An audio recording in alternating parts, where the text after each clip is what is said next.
Salut, bienvenue dans cette nouvelle vidéo. Je vais vous présenter un tableau de bord de gestion des risques que j'ai eu à réaliser. Ce tableau de bord de gestion des risques contient 5 feuilles, mais le tableau de bord en question contient lui-même proprement 4 feuilles. Parce que la feuille analyse est une feuille intermédiaire, une feuille de travail. Donc je vais masquer cette feuille ici. Donc avant, bien sûr, de présenter la feuille matrice des risques qui permet ici d'avoir la cartographie des risques, je vais d'abord vous présenter la première feuille qui est la feuille liste, qui nous permet ici d'avoir la liste des processus. Là, on va bien sûr mentionner tous les processus de l'entreprise. S'il y a un nouveau processus, là, vous n'avez qu'à ajouter. Là, la liste des activités, les activités qui sont liées au processus. Ici, les différentes tâches, les activités. Et ici, nous avons la liste des responsables. Maintenant, si ici, ce tableau de bord de gestion des risques permet de suivre, bien sûr, les risques reliés au processus. Mais ça permet aussi de suivre les risques reliés à d'autres éléments, par exemple comme des projets.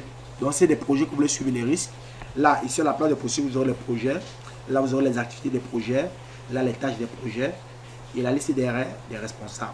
De la même manière aussi, si c'est les matériels que vous suivez, là, vous aurez les matériels. Et à la place des activités, vous aurez plutôt les équipements de chaque matériel. Et à la place des tâches, vous aurez plutôt les pièces de chaque matériel.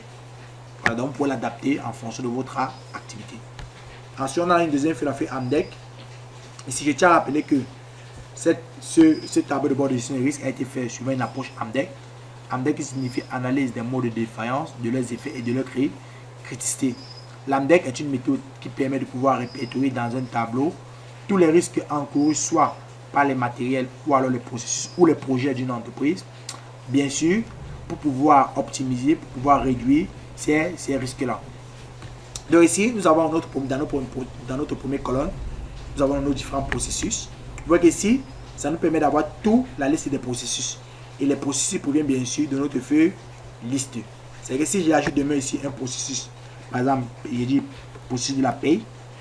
Je vais par exemple mettre ici la paye. Vous voyez que là, automatiquement, ce processus va se répertorier dans la colonne des processus. Vous voyez que j'ai paye qui vient s'ajouter. Donc là, je vais supprimer ça. Donc ici, vous supprimez, automatiquement, il se supprime dans cette liste ici. De la même manière aussi, vous avez la liste des activités qui proviennent bien sûr de la liste activités qui est dans la feuille liste, comme je vous ai présenté. De la même manière aussi, les tâches qui proviennent bien sûr de la liste des tâches. Et là, maintenant, vous avez ici le mode de défaillance. Le mode de défaillance qui est relié à chaque processus, à chaque activité, à chaque tâche.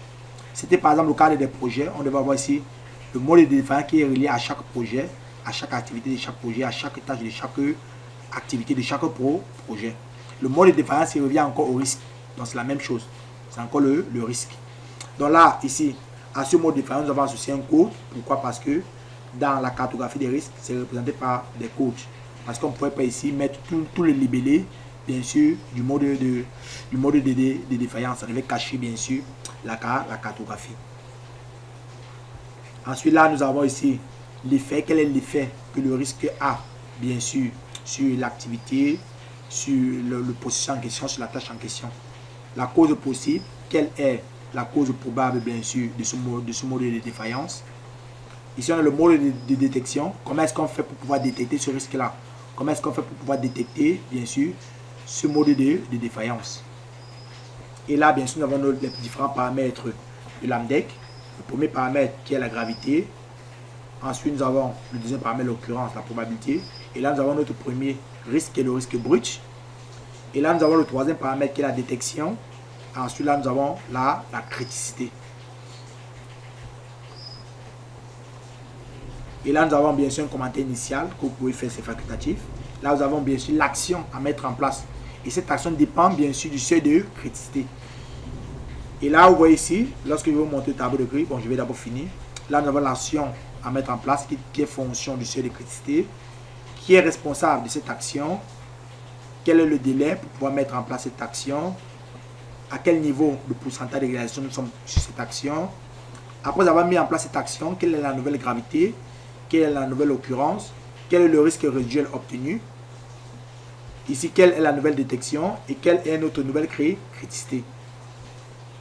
Et je tiens à rappeler ici que ce soit la colonne des risques résiduels ou du risque brut, que ce soit la colonne de la criticité finale ou de la criticité initiale.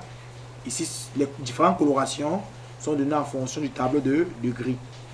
Le tableau de gris qu'on a ici, ça, c'est pour le risque brut. Donc, ces colorations sont fonctionnelles ici du tableau de gris. Cette cartographie ici. Et maintenant, ça, c'est concernant le risque brut et le risque résiduel. Maintenant, pour la criticité, la coloration est fonction, bien sûr, de l'indice de prévention de risque, c'est-à-dire quoi, de la criticité. Et on a dit que pour une criticité supérieure ou égale à 36, c'est là où on doit mettre en place des actions de prévention. C'est pourquoi vous allez voir partout. C'est pourquoi partout où on aura la criticité est supérieure à 36, automatiquement, vous devez mettre en place des actions. Bon, là, ici, on a mis, c'est parce que c'est bon. Là, on va effacer, on va supprimer ça. Donc, c'était juste en mode test. Donc là, c'est lorsque la criticité est supérieure à 36 que, bien sûr, vous mettez en place vos actions. Et je tiens à rappeler que ces différents seuils, bien sûr, peuvent être adaptés en fonction de l'entreprise. À chacun d'adapter ses seuils. Donc, ce n'est pas quelque chose de standard. Donc là, j'ai fini de présenter cela. Après avoir rempli cette feuille AMDEC, vous avez bien sûr le premier rendu du tableau de bord, qui est la synthèse AMDEC, qui vous permet ici d'avoir le suivi des actions. Là, ici, on a pour chaque tâche, nous avons la criticité initiale, la criticité finale, l'action, qui est responsable, le délai, et bien sûr, le taux de réalisation. Et je tiens à rappeler que ici, Excel a choisi qu'automatiquement que les tâches pour lesquelles le seuil de criticité est supérieur à 36. Parce que c'est lorsque le seuil de criticité est supérieur à 36 qu'on met en place des actions et qu'il faut bien sûr suivre. Donc là, maintenant, vous pouvez ici dérouler pour pouvoir voir s'il y a plusieurs tâches. Vous pouvez dérouler pour voir vos différentes tâches. Vous pouvez dérouler pour voir les différentes tâches. Et là, on a un tableau de correspondance qui nous permet de pouvoir ici savoir pour chaque code de défaillance à quoi correspond ce code de défaillance en termes de mode de défaillance. Parce qu'ici, dans la matrice des risques qu'on va voir dans la cartographie, nous avons les codes. Donc, il faudrait savoir que le code, par exemple, D5 correspond à quel mode de défaillance, à quel risque. Et là, nous avons un tableau de correspondance. Et là, pour le suivi des actions, pour suivre les actions, bien sûr, donc là, c'est les tâches. Je peux suivre par processus. Là, ça me permet d'avoir les tâches des différents processus qui me permet de pouvoir suivre ces actions. Là, je vais effacer le fil. Et là aussi, je peux suivre par activité. On peut décider de suivre, bien sûr, les actions ici par activité, par processus, etc. Donc, pour cliquer là, je vais par exemple cette activité-ci, ainsi de suite. Ok, donc après avoir présenté ça, nous avons maintenant notre dernière feuille, qui est la feuille de matrice des risques ici, qui est la cartographie des risques. Là, bien sûr, nous avons la cartographie avant les actions de prévention et après les actions de prévention. Et là, vous avez bien sûr la possibilité de pouvoir suivre, bien sûr, cette cartographie ici par processus, par activité et par tâche. Vous voyez qu'ici, on a bien sûr le risque D3, le mode de défaillance D3. Avant l'action de prévention, il était à la zone orange. Après l'action de prévention, il se retrouvait à la zone jaune. Là, je peux décider, vous voyez que là, j'ai sélectionné un seul processus. Là, je peux par exemple prendre le processus RESCAP. Vous voyez qu'automatiquement, ça change. Et là, je peux, à chaque fois que vous changez, vous venez appuyer sur afficher les étiquettes. Là, je clique sur afficher les étiquettes. Vous voyez qu'automatiquement, il me dit que c'est D22. Là, il m'a affiché automatiquement les étiquettes. Et là, je peux choisir plusieurs processus. Vous voyez que j'ai pris un processus, je peux prendre deux processus. Là, en appuyant toujours ma touche contrôle, je sélectionne, vous voyez que là, j'ai pris deux processus. Et là, je mets afficher les étiquettes. Là, je peux prendre 3 processus, et ainsi de suite, 4 processus. Tout dépend de vous. Voilà, vous pouvez prendre le temps de procéder. Là, je mets afficher les étiquettes. Automatiquement, ça s'affiche. Là, vous pouvez suivre par activité. Là, je peux prendre par activité, etc. Donc, ça, c'est dynamique. Donc là, je vais supprimer, bien sûr, ce filtre ici. Je vais supprimer ce filtre ici. Là, afficher les étiquettes. Donc, on va faire un exemple. Nous allons appliquer un exemple. Allons par exemple là, on va faire un exemple. Allons par exemple ici. Vous pouvez augmenter, s'il y a des différents risques, les nouveaux risques pour augmenter, vous pouvez ajouter.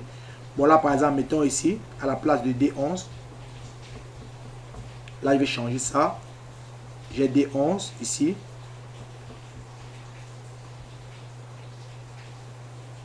Là, vous voyez qu'ici, il n'y a rien au niveau de D11. Il n'y a rien ici. Vous voyez qu'avant l'action, ici, la couleur jaune. Vous voyez qu'ici, le risque brut est ici à jaune. Ici, on a bien sûr la critique qui est à la zone, qui est encore à la zone jaune. Donc, la modification, par exemple, mettons ici. On va mettre ici, par exemple, 4. Là, je vais mettre, par exemple, là, 3. Là, on suppose que là, on met en place, bien sûr, une action de prévention. Là, on a 4. Bien sûr, après avoir mis l'action de prévention, ici on suppose qu'on a mis l'action en place. Là, notre nouvelle gravité c'est par exemple, je vais mettre 2 là. Notre nouvelle occurrence, c'est par exemple 2. Et là, la nouvelle détection, là, je vais mettre par exemple 2. Ok, là, on est dans la zone verte. Alors maintenant, vérifier ce risque ici, c'est le risque D11. Alors, vérifier dans la cartographie. Là, il appartient à quel processus pour pouvoir le visualiser.